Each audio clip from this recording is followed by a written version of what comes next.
The narrative of the life of Frederick Douglass, an American slave written by himself. Chapter number 4. Mr. Hopkins remained but a short time in office as overseer. Why his career was so short I do not know, but suppose he lacked the necessary severity to suit Colonel Lloyd. Mr. Hopkins was succeeded by Mr. Austin Gore, a man possessing in an eminent degree all those traits of character indispensable of what is called a first-rate overseer. Mr. Gore had served Colonel Lloyd in the capacity of overseer upon one of the out farms, and had shown himself worthy of the high station of overseer upon the home of the great house farm. Mr. Gore was proud, ambitious, and persevering. He was artful, cruel, and obdurate. He was just a man for such a place, and it was just the place for such a man. It afforded scope for the full exercise of his powers, and he seemed to be perfectly at home in it. He was one of those who could torture the slightest look, word, or gesture of a part of the slave into impudence, and would treat it accordingly. There must be no answering back to him. No explanation was allowed a slave, showing himself to have been wrongfully accused.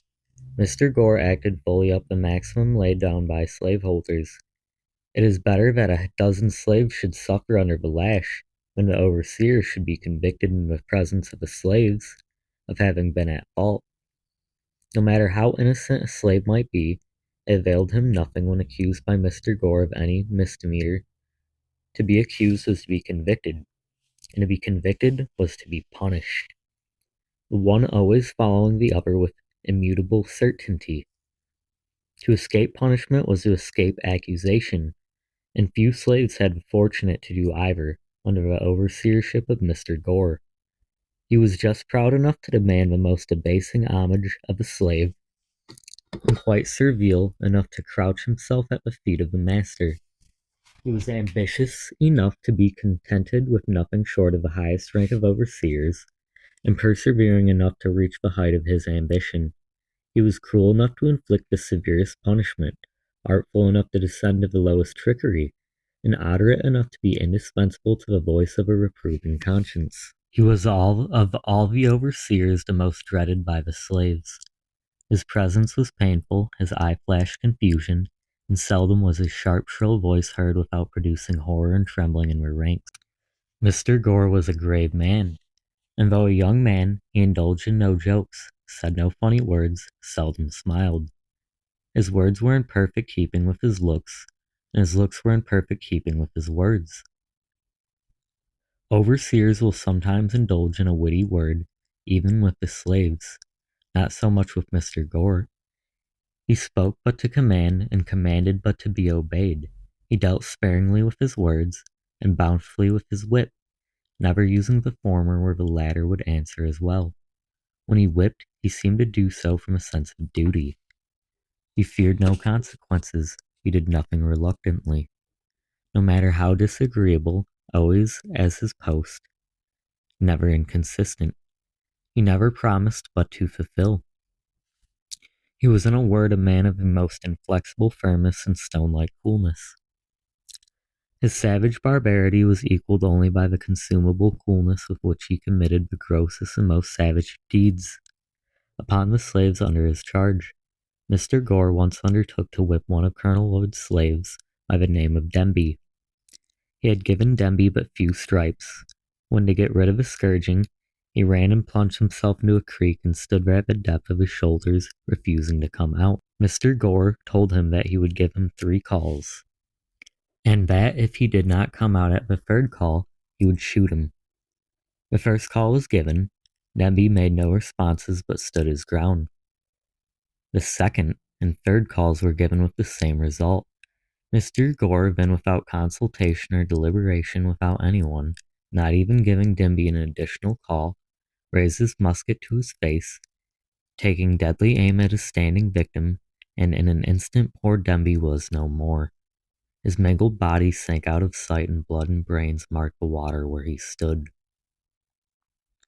A thrill of horror flashed upon every soul upon the plantation, except expecting Mr. George.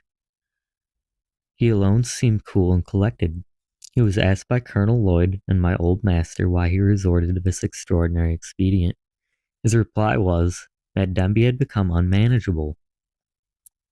He was setting a dangerous example to the other slaves, one which, if suffered to pass without some such demonstration on his part, would finally lead to the total subversion of all rule and order upon the plantation.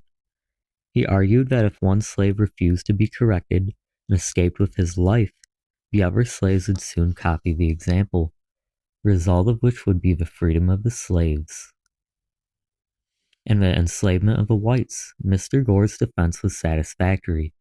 He was continued in his station as overseer upon the home plantation. His fame as an overseer went abroad. His horrid crime was not even submitted to judicial investigation. It was committed in the presence of slaves, and they of course could neither institute a suit nor testify against him. And thus the guilty perpetrator of one of the bloodiest and most foul murders goes unwhipped of justice, and uncensured by the community in which he lives. Mr. Gore lived in St. Michael's, Talbot County, Maryland, and when I left there, and if he is still alive, he very probably lives there now, and if so, he is now as he was then, as highly esteemed and as much respected as though his guilty soul has ever been stained with his brother's blood. I speak advisedly when I say this, that killing a slave, or any colored person in Talbot County, Maryland, is not treated as a crime, either by the courts or the community. Mr. Thomas Landman of St. Michael's killed 2 slaves, one of whom he killed with a hatchet by knocking his brains out.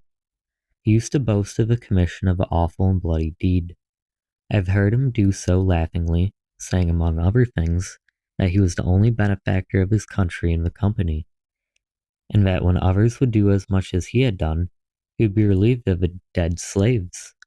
The wife of Mr. Giles, Hicks, living but a short distance from where I used to live, murdered my wife's cousin, a young girl between 15 and 16 years of age, mangling her person in the most horrible manner, breaking her nose and breastbone with a stick so that the poor girl expired in a few hours afterward. She was immediately buried, but had not been in her untimely grave but a few hours before she was taken up and examined by the coroner, who decided that she had come to her death by severe beating. The offense for which this girl was thus murdered was this. She had been set that night to mind Mrs. Hicks's baby, and during the night she fell asleep and the baby cried. She, having lost her rest for several nights previous, did not hear the crying. They were both in her room with Mrs. Hicks.